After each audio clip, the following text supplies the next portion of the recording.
Doctor साहब, कुछ लोगों के सोते हुए जो है वो मुंह से पानी काफ़ी ज़्यादा निकलता है और सुबह जब वो सो के उठते हैं तो काफ़ी ज़्यादा इवन कि उन्हें फील हो रहा होता है, उनके तकिए पे भी मौजूद होता है। इसकी वजह क्या हो सकती है? इज़ इट कम्प्लीटली नॉर्मल या फिर इसके पीछे किसी बीमारी का इशारा है?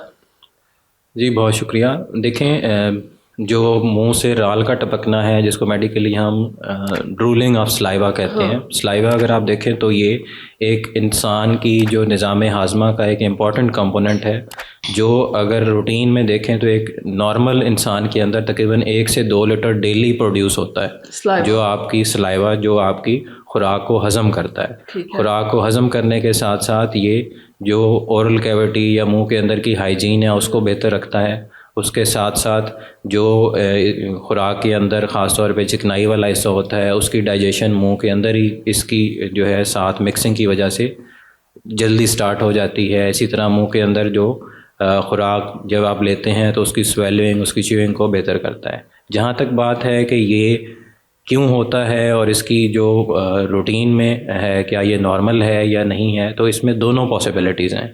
ओके। नॉर्मल भी हो सकता है और डिज़ीज़ प्रोसेस की वजह से भी हो सकता है। नॉर्मली कैसे होगा, देखें कोई भी माय चीज़ है, कोई भी लिक्विड चीज़ है तो एक कुदरती निज़ाम है कि ग्रेविटी उसको अपनी तरफ खींचती है। अगर हम सलाइवा की बात करें तो रूटीन में आप बैठे हैं या सीधे लेटे हैं तो ये आपके हलक में जा रहा होता है, आपको किसी तरह से बाहर नहीं आता। अगर आप सोने के दौरान कहें कि मुंह से सलाइवा जो है या राल टपक रही है तो डेफिनेटली उसमें जो इंसान के सोने का पोस्चर है हो सकता है वो सिर्फ दाएं तरफ लेटा है या पेशेंट बाएं तरफ लेटा है, तो एक साइड पे लेटने की वजह से ग्रेविटी इफेक्ट की वजह से हो सकता है उसके मुंह से बाहर आ रहा हो। ठीक है। इसी तरह बहुत सारे लोगों को उल्टा लेटने की आदत होती है, तो उल्टा लेटने की वजह से उनकी जो मुंह से जो राल है वो टपक सकती है नॉर्मली भी।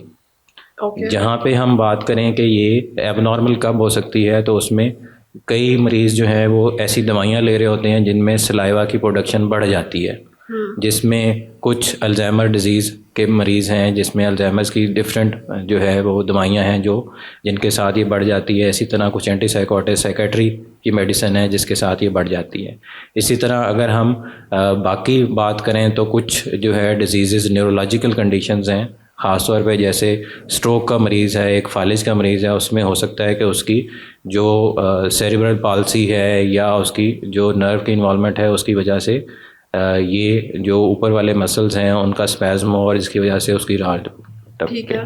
तो ओके। रूटीन में जैसे हमने बात की है कि 1 से 2 लीटर बन रहा है तो इसमें नॉर्मल है उसका बाहर आना, लेकिन आपने ये देखना है कि रूटीन में एक चीज़ जितनी बन रही है अगर सडन और सवियर फॉर्म में आपको राल टपक रही है तो फिर उसको फौरी तौर पे आपने ज़रूर देखना है। Otherwise it can be normal. अगर अंडरलाइन कोई डिज़ीज़ है तो उसको फौरी तौर पे डॉक्टर से रुजू करके ही आप उसको ठीक कर सकते हैं। ठीक है, बहुत शुक्रिया।